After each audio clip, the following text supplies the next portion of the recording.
All right, welcome back, guys. I hope you're doing well. It's hard to believe, but it's week 48. 48 in the preparation. Almost 1 year, which is just insane. But if you guys have been following along for a long time on the Substack, which will be in the description, then you'll know that at the very beginning of the preparation last year, one of the first things I did for the preparation was go to EMT school, go to a 4-month long EMT school in Boise. And I got through the 4 months of EMT school, finished that, got certified in January, and then around that same time, I was offered a job at Minuteman EMS by Tyler Olson, the guy who runs it. And since then, I have had to complete lots of different trainings for wildland EMS stuff because Minuteman EMS is a wildland EMS company.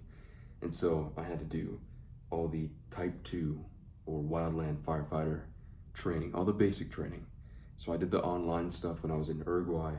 And then when I came here, I had to do a pack test, which involves hiking 3 miles in under 45 minutes.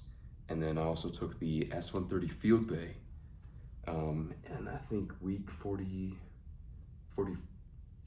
or 46, I think I took that. And basically within that S-130 field day, you learn how to deploy your fire shelter, how to dig line with the various wildland firefighting tools. And so yeah, I had to complete all of that.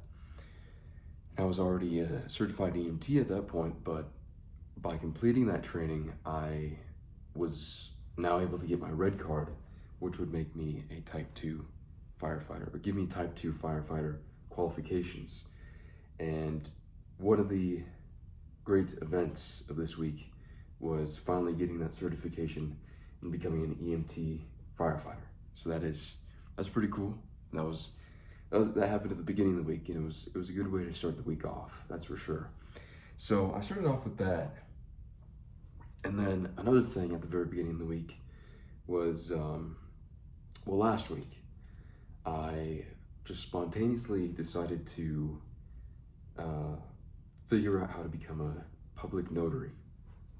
And there isn't really a reason behind it other than just having another thing in my back pocket to do. And it is nice to have because, I mean, you can make a tiny bit of money with it, but you can also open doors for people by notarizing documents. Like you could notarize marriage documents or things like that. So last week I went through the online training, took the online exam, both of which were incredibly easy. And then this week, at the beginning of the week, I printed out a piece of paper, an affirmation, and had a notary come here to notarize that affirmation, which would basically allow me to send in an application, and that's exactly what I did. And so I became a commissioned public notary at the beginning of this week too, which is not nearly as cool as becoming an EMT firefighter, but it's still pretty cool, and it's, like I said, another set of qualifications to have that I might as well have because it's so easy and it costs so little time and money to get. It's like, why not? Why not? So that was a good thing.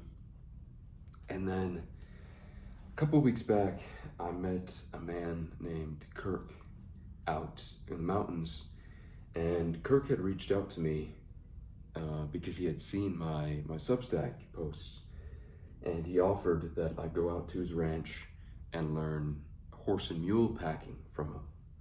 And so in week 45, I went out to see him at his ranch, and he taught me the basics of horse and mule packing and how to tie a double diamond, which is how you secure a pack or packs and a saddle to a horse or mule. And we went out there, we rode horses for a little bit, and yeah, I got to learn a new skill from him. And this guy, Kirk, has so many different stories because his life has been so full and so impressive. I mean, he was a packer at one point. He started multiple businesses on his own. He also became a scuba diver instructor, and he got certified, open water certified, for scuba diving when he was 12 years old. Later on, he went on to be a hunting guide in Africa. I mean, this guy's done so many impressive things throughout his life.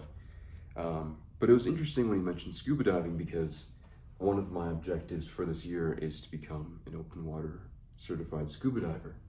So I asked him more about it, and it turns out that he has a friend who runs a scuba diving school just an hour outside of Denver. So I contacted his friend, and or at least his friend's company, and I spoke to a guy there, and I got all signed up for private classes this past week, and I'll be going, unless I get called out for some reason, or get called out onto a fire in that time, then I will be going there on the 10th for my first private lesson there. So that's exciting. That's a new skill in progress there. But to prepare for that this week, I had to take, it must have been like 5 hours worth of online trainings, like pre-course work for scuba diving, and it was pretty boring. Doing any online trainings are boring, but I learned a tiny bit, and I mean, it's required, so might as well get it done so I can do the actual fun stuff and actually get in the pool, and then later on do my open water dives and become certified. So if I have to do something mildly unpleasant for a few hours during the day to reach a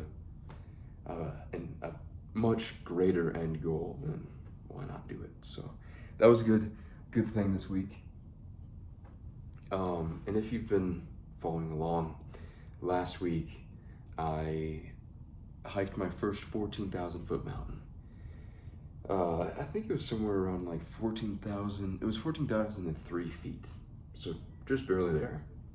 But it was called Mount of the Holy Cross, and it's about 2.5 hours away from Denver, and it was a tough hike, especially, it's not the kind of hike you do for your first 14er, that's for sure. It was 10.5 miles to the summit and back, and the average completion time was 9 hours. And what made it really tough was the elevation gain, which from the trailhead to the summit is 5,542 feet. So it's just about almost a mile of elevation gain. Actually, no, I have that wrong. It's 5,280 is a mile, so it is over a mile of elevation gain. So it was very difficult, and I talked about it in last week's video and last week's Substack post. It was tough because you had the first initial climb for the first mile, and then you reached this point above tree line, and then you had to go back down, and the second mile was done a gradual decline, and then it got really steep, and then you hit the bottom where you had to take off your shoes and socks and roll up your pant legs to walk across this ice cold creek that was probably like 15 feet in length.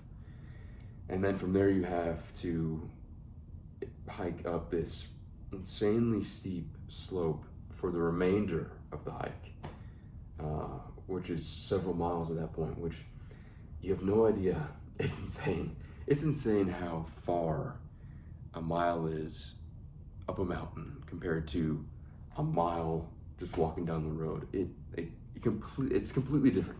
changes everything. So I hiked the Mount of the Holy Cross on Wednesday last week, and then all of a sudden, I think it must have been on Tuesday, I was like, oh, I'll do another 14er. So I did some research, and then I found Mount Albert. I've heard about it before from family members, but I figured since you don't need to pay for any entry fees or anything like that, I would go to that one. And that one is actually, that mountain is the tallest mountain in Colorado, and I think the second tallest in the lower 48. So like 14,000, let's see, I have it pulled up here, 14,440 feet. So pretty darn tall. And I think the average completion time for that hike there and back, and I think it's around 9.5 miles or so, is 7.5 hours. And the elevation gain is somewhere around 4,000 feet. So it's a pretty tough hike as well. And the only difference between Mount of the Holy Cross and Mount Elbert is that on Mount Elbert, it's just a continuous uphill slope, whereas Mount of the Holy Cross is a up, down, up, and then a down, up, down on the way back. So Mount Elbert was pretty tough too. I mean, the first 2 miles, just like Mount of the Holy Cross, was just fine. Even with a gradual slope at that point, it was all right. And then as soon as I got to about tree line, which of course you have the effects of elevation, and the air is much thinner up there all of a sudden, but you actually got to see more as soon as you got above tree line. And as soon as I got there, I could see that the gradual slope turned into a much steeper slope, and the wind was coming off the mountain very fast, very strong. It was cold, so I put my jacket back on. I had a t-shirt on, so I put the jacket on and started hiking up. And it was tough. I had to stop many times. But I kept hiking, and I saw what I thought was the summit. And over the course of multiple hours, as I got closer, I'm like, okay, I'm almost there. I'm right there. I'm like 50 feet from the top. Well, I get to the top, and it turns out it was a false summit. It was not the real thing. So then I see this next summit, and I'm like, oh, that's gotta be it. So another 45 minutes, maybe 30 minutes goes by. I get to the top of that. Oh, no, there's one more behind it. And you don't know if this one is gonna be the real one or not. And I don't remember if it was 2 false summits or 3, but it discouraged a lot of people. As I was coming down, people kept asking, is that another false summit? Is that another false summit? So it messes with you, that's for sure. And it was a tough hike. When I got to the top, the wind was still crazy, and it was even colder, as you can imagine, up top. I took a guy's picture for him. He took my picture, and then I found just this group of rocks to kind of hide behind from the wind. And my hands were so cold. I was trying to eat lunch, but my hands are so cold. And I think I have at least a very mild version of an autoimmune disease, Raynaud's, that my mom has, because my hands and feet, if they get cold or are in cold water for even a very short period of time, they really just, all the blood circulates out of them and they don't work. So I'm trying to eat, and I'm like, my hands are barely working. And the spot I found behind some rocks was still not great against the wind. So I ate, and then I was like, I'm good. I'm at the top. I don't even care about the view. I just want to get to the top. That's it. So head back down, and the good thing was this time I borrowed some trekking poles from my dad. So coming back down the mountain, instead of my knees being just killed on each step, I could use the trekking poles to distribute more of my weight, and that was very helpful. And I got to the bottom in a fairly short period of time. I was going pretty fast the majority of the time on the way down, so it was good. It was a good hike though. And yesterday, it's hard to believe that was yesterday, I decided, oh, you know what, I'll go on another hike. I looked at some more 14ers, but a lot of them were very far away, like most of the way through Colorado, or some of them required like entry fees and stuff, and required you to schedule a parking spot, which I didn't want to do, especially because I was just deciding to do this the day before I did it, which seems to be just what I do. Just deciding to do it on the fly. So like there was one mountain, I think it's called Long's Peak, that I was looking at, and it looks pretty tough. And I wanted to do that, but there were, I think, some entry fees, or you need to reserve a parking space or something, so I didn't want to do that. I found a 13,000 foot mountain called Mount Guyot, something like that, Guyot. And that's like 13,600 feet, so I thought, I'll do that. I woke up at 1:30 again, just like I did for Mount Elbert, and I woke up at 1:50 to head to Mount of the Holy Cross. But I woke up at 1:30, I had all my stuff together that I packed the night before, and I drove an hour and a half away to Mount Goyo and started off the hike at 4 in the morning, which was a bit earlier than I expected. I got there at 3:45, and usually I like to start maybe 30-45 minutes before sunrise, so the sky starts to brighten up a little bit and you can see at least a tiny bit.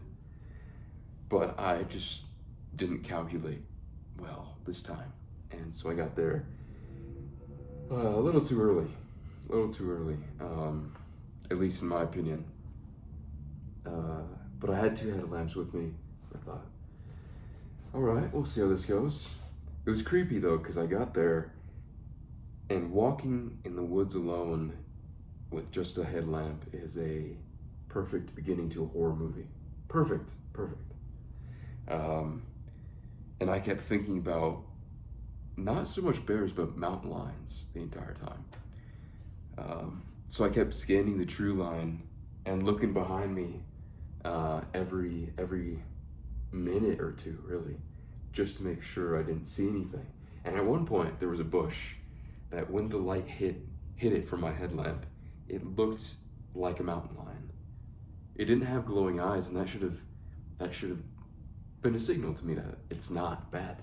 But as soon as I saw that, I stopped, and I had a knife in my hand, and I just stood there waiting to see if this thing moved, because the way the light was on the bush, it looked like it was looking at me. So I'm like, shoot, I just want to go for a hike. But I kept hiking, and I'm still scanning the tree line the entire time. And then I see a pair of eyes come up onto the trail, but it's fairly low to the ground. So I'm like, oh, it's probably a raccoon or a fox, and it was a fox.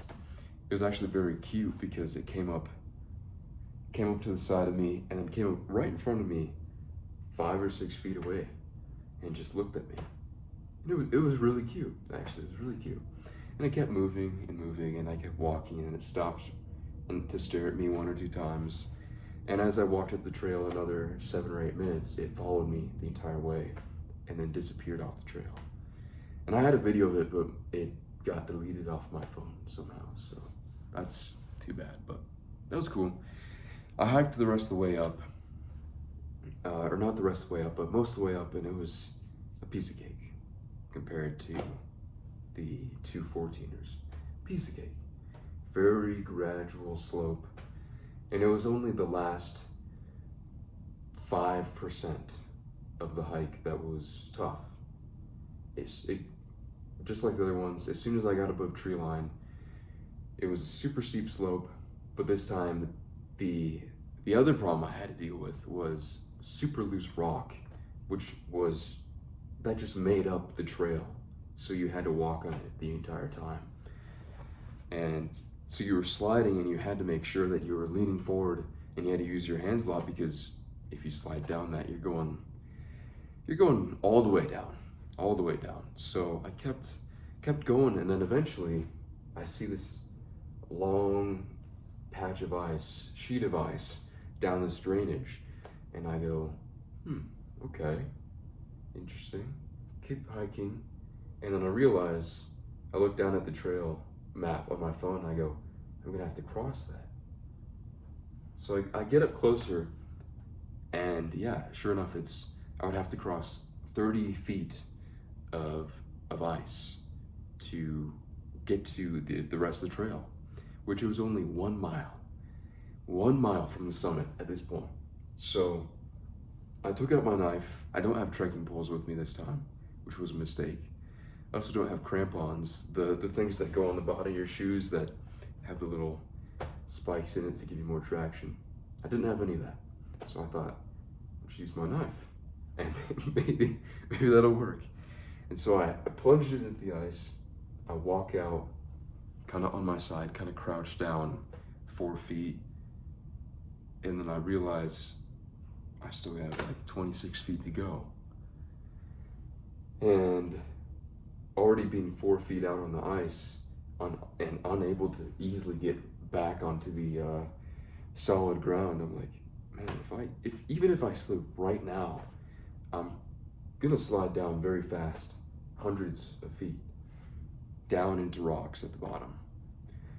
So 1 mile away from the summit, I made the decision to turn around, which actually ended up being the perfect example of a situation for a video I planned on making on that hike. And this will be the video. I'll put it up on screen if you want to check it out. But it was the perfect situation. It was fate, really, at that point. So yeah, that was 2 big events this week. I mean, there were lots of nice events this week. Becoming a EMT firefighter, commissioned public notary, doing the scuba training, and then hiking a full mountain and hiking 4/5 of another. So yeah, it was a good week. But beyond that, let's see. I'm trying to look at my notes because I'm pretty tired from all the stuff I did this week. I published an article on Substack and published 2 videos this week. And I also have been reading a book called Over Deliver by Brian Kurtz. And it's been very good so far. It's a marketing book. And the technical stuff is hard to follow along with, especially when I'm not in a position where that is my job to market, so it's difficult to really get all the information that I could out of that, just because I don't understand all the aspects of that world, or even most of the aspects of that world. So that's a bit tricky, but overall the book is very good because Brian has been a marketer for decades. So he really knows what he's talking about, and he has stories, personal stories to add on to what he's saying, which add just a ton more weight behind his words. So I do recommend you read that book, just check it out. It's a good one, that's for sure.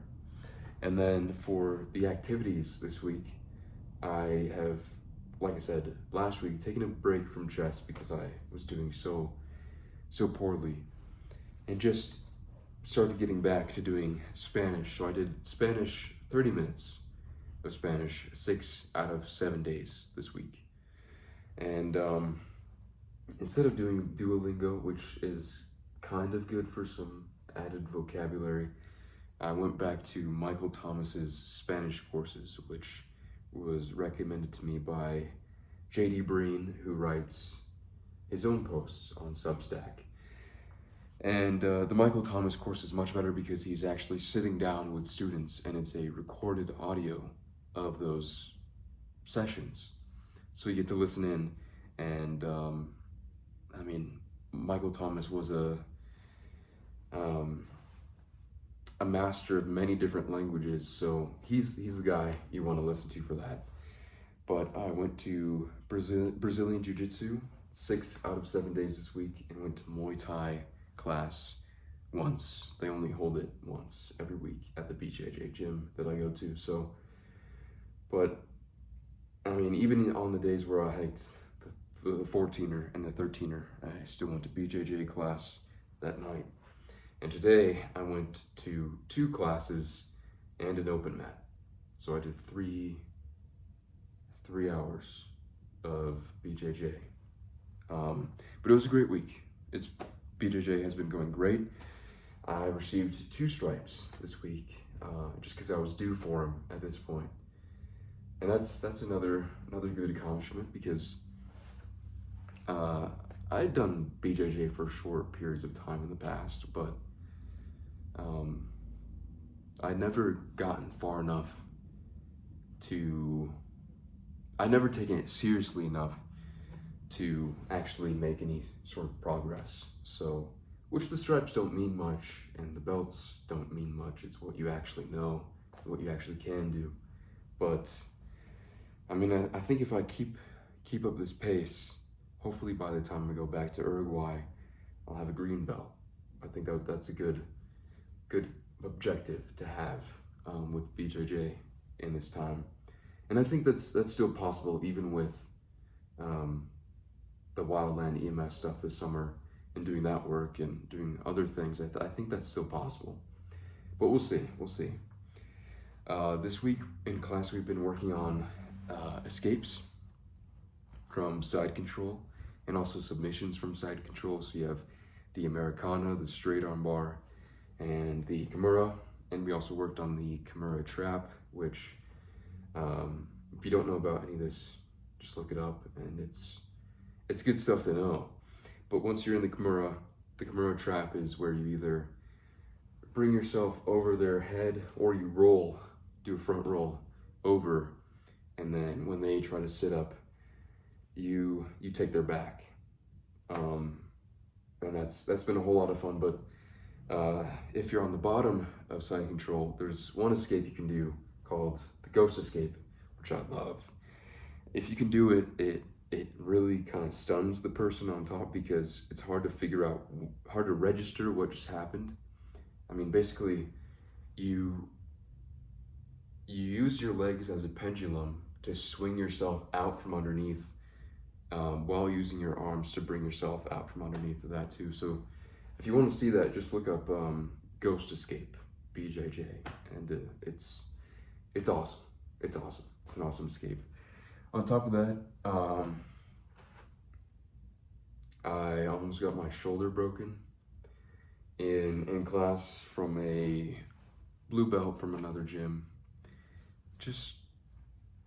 I told him beforehand, before we started sparring, I'm like, I'm an idiot. I don't know anything. And he's like, okay. And then we tapped hands and started, and then he went crazy. He got me in an arm bar, which I'd never seen before, and he started just wrenching on my arm too fast for me to tap early enough, and it was close. It was very close to breaking my shoulder, that's for sure. So yeah, but like I said, along with that, I started the Muay Thai class that they hold, which is also an hour, and that's on Sundays. So I want to get the grappling. I obviously want to get better at grappling, but striking too. I mean, if you can be good at both those things, then man, I'm like, what could be done within a year of learning these things? Same with what can be done within the preparation, a year of the preparation in general, which is more than you can ever imagine. I can only imagine that within a year's time of taking some martial art seriously, a serious martial art seriously, that you could be just an absolute killer against the average person. Maybe not, and probably not against lots of more advanced, obviously not against lots more advanced people in that same martial art or other martial arts, but against the average person, even if that person kind of knows what they're doing, if you have a year's worth of true effort and work behind it, you could just, it's over for them. So yeah, grappling and striking. Those are two good things behind that. And then on the 4th of July, I didn't do anything for the 4th of July, but I want to do something physical. And I just went to the gym downstairs in this building and did a short chest workout, since it was Thursday, chest day. So that was good too. It's always good to be doing something physical. I'm getting to the point now where after doing several difficult hikes within just a little bit over a week and training so much BJJ that I'm very physically tired, especially even throughout the day, like from 10 a.m. to 4 p.m. I feel dead tired, and then magically I get this boost of energy from 5 p.m. to 11 p.m. So it's like I'm kind of tired when I first wake up, dead tired, then boost of energy. So I think I need to have a short break and then I can get back to it. So, but it's always good to be physically challenging yourself, and I'm finding that out more now, especially as I do more physically challenging things, especially with the 14ers, but then also deciding, even on the days that I do the 14ers, to just go to at least an hour worth of BJJ class and maybe stay for the open mat, which is just the sparring, for another hour afterwards. I'm finding that to be great for young men. Absolutely great, absolutely necessary. So yeah, some good, really good stuff this week. It's been a great week, that's for sure. It's been a great 7 weeks, really. Maybe great six weeks. So, but a great 6 weeks is still a great 6 weeks, and I will take that. Getting lots of stuff done, getting new certifications, new qualifications, new skills, moving up the ranks in BJJ class, doing physically challenging things such as hiking very tall mountains and suffering because of it. And then still trying to write, and still I haven't been really trying to improve the writing as of recent, but still trying to maintain that skill for now. So, and I think the articles that I post are helpful or useful. It's not just for the sake of writing something. So at least I hope it is helpful and useful. So yeah, guys, that was what I did this week for week 48. 48. Still can't believe it. So we're very close to a year now, and I guess one of the lessons for the week is just to keep going. Like, get some rest. Took many naps this week during that middle period of the day where I was very tired, but the times where you're awake and you're good to keep going, just to keep going, to keep getting things done, to keep moving forward, and to keep making progress as fast as possible, to keep up that momentum. Because once you have the momentum, you feel good, and you feel like you want to keep it up. Even if it's difficult, you want to keep it up. Because when you're starting off in the beginning, you can think of it as a train. I like to think of it as a train. Coal-powered train. Like you have to, the engine's cold. You have to put the coal in, you have to start the fire, and at first, you're gonna go real slow. But as you keep feeding the flames with that coal, with that fuel, you're gonna pick up the pace and gain momentum. And during that time, you have to keep feeding the fire.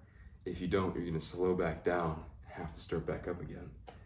So if you can maintain that momentum, which you're not gonna do 100% of the time, maybe you'll do it 40% of the time. But 40% of the time is a whole lot better than literally everybody else on the planet.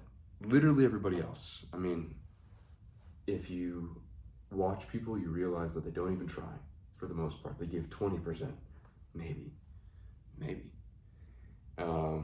So if you can maintain that momentum, that speed, and keep going, then you're good.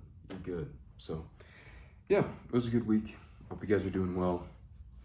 Of course, let me know if you have any questions about anything. I'm gonna keep, just whenever I have time, making these videos. My other just more random videos as well, but the what I did this week videos, so you guys can get that information that I post on Substack in a different format. Because I know that younger people, even including myself, I'd rather watch a video and or at least hear someone's voice and hear them talk about it than read something. At least that's just me.